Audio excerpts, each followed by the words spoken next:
இன்றைக்கி பேபிக்கு உடம்பு சரியில்லை, லூஸ் மோஷன். ஸோ ரொம்ப டயர்டாகிட்டான். நான் ஊர்லேருந்து லூஸ் மோஷனுக்கான மருந்து வேறு கொண்டு வரல. அதாவது நான் இது வரைக்கும் அவனுக்கு அதுக்கு மருந்து வாங்கினதே கிடையாது.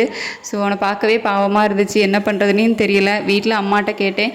அம்மா சொன்னாங்க ஓமம் வந்து காய்ச்சி கொடு, அப்படி இல்லைனா காயம் கொடு அப்படிங்கிற மாதிரி சொன்னாங்க. இங்கே வந்து ஓமம் வாட்டர்லாம் வந்து கிடைக்காது, ஓமம் கிடச்சிது. அதை வாங்கி பாதி வறுத்து பாதி வறுக்காமல் போட்டு காய்ச்சி கொடுத்தேன். காயம் வந்து கொடுக்கல, ஃபஸ்ட்டு அதை கொடுத்து பார்க்கலாம் அப்படின்னு சொல்லிட்டு. ஏன்னா காயம் வந்து டேஸ்ட் வந்து ரொம்ப ஒரு மாதிரி இருக்கும். அவன் வந்து குடிக்க மாட்டான், துப்பிடுவான். ஸோ அதனால் நான் ஓமம் மட்டும் கொடுத்தேன். அதுவே வந்து கஷ்டப்பட்டு தான் கொடுத்தேன். அதுக்கப்புறம் எதுவும் சாப்பிடாமலே இருந்தான். சரி கொஞ்சம் கஞ்சி வச்சு கொடுக்கலாம் அப்படின்னு சொல்லிட்டு அரிசி, சிறுபேறு, வெந்தயம் இதெல்லாம் வந்து ஊற வச்சேன். நைட்டு தான் வந்து இதை காய்ச்சி கொடுக்கணும். நான் எல்லாருக்கும் சேர்த்து தான் வச்சுருக்கேன். ஏன்னா நம்ம கூட சேர்ந்தாது சாப்பிட மாட்டானா அப்படிங்கிற ஒரு இதில் தான். பார்க்கலாம் நைட்டு வந்து சாப்பிட்றானா என்ன அப்படிங்கிறது வந்து எனக்கு தெரியல. அவனுக்கு எதுவும் உடம்பு சரியில்லை அப்படின்னா எனக்கு வந்து ஒரு வேலையுமே நடக்க மாட்டேங்குது.